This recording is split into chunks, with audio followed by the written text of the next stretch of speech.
അങ്ങനെ മഹാബലിയുടെ പേരും പെരുമയും ജനപ്രീതിയും ഭൂമിയിലും സ്വർഗത്തിലും പരന്നു.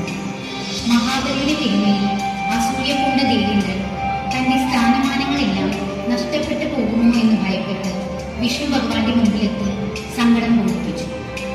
ഇങ്ങനെ പോയാൽ ഇത് സകല ദേവന്മാർക്കും ആപത്താണെന്നും വിഷ്ണു ഭഗവാന് മാത്രമേ ഇക്കാര്യത്തിൽ എന്തെങ്കിലും ചെയ്യാൻ കഴിയൂ എന്നതിനാൽ വേണ്ടതുപോലെ പ്രവർത്തിക്കണമെന്നും അദ്ദേഹത്തോട് അപേക്ഷിച്ചു.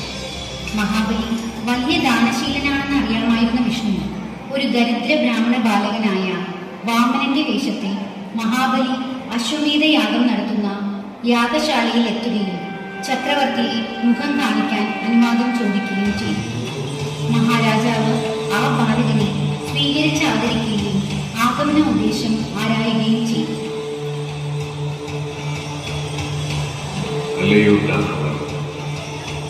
അങ്ങയുടെ വരവ് എന്തിനു? അങ്ങ് മഹാദാനശീലനല്ലേ?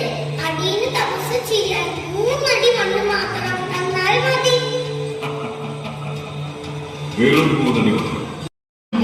വേഷം പൂണ്ട വിഷ്ണു ഭഗവാൻ ഒരു കാലടി കൊണ്ട് ഭൂമിയും മറ്റേ കാലടി കൊണ്ട് ആകാശവും അളന്നു.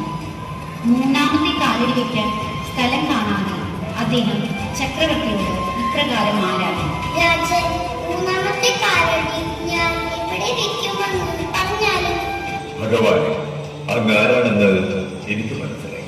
ഞാൻ എന്റെ വാക്ക് പാലിക്കും. 3ാമത്തെ കാലടിക്കായി ഞാൻ എന്റെ ശിരസ് നമിക്കുന്നു. രാജൻ, ഞാൻ നിന്നെ സപ്രീതനായിരിക്കുന്നു. എനിക്ക് ഇഷ്ടമുള്ള വരം ചോദിച്ചാലും. വർഷത്തിലൊരിക്കൽ എന്റെ പ്രതികളെ കാണാൻ മാത്രം വേറെ ഒന്നും. അന്ന് തുടങ്ങി എല്ലാ വർഷവും ആദ്യ മാസമായ ചിങ്ങത്തിൽ സ്വന്തം പ്രജകളെ സന്ദർശിക്കുവാനുള്ള വരം നൽകിക്കൊണ്ട് വിഷ്ണു ഭഗവാൻ തന്റെ പാദം മഹാബലിയുടെ ശിരസിൽ വെച്ച് അദ്ദേഹത്തെ പാതാളത്തിലേക്ക് ചവിട്ടിത്തടഞ്ഞു.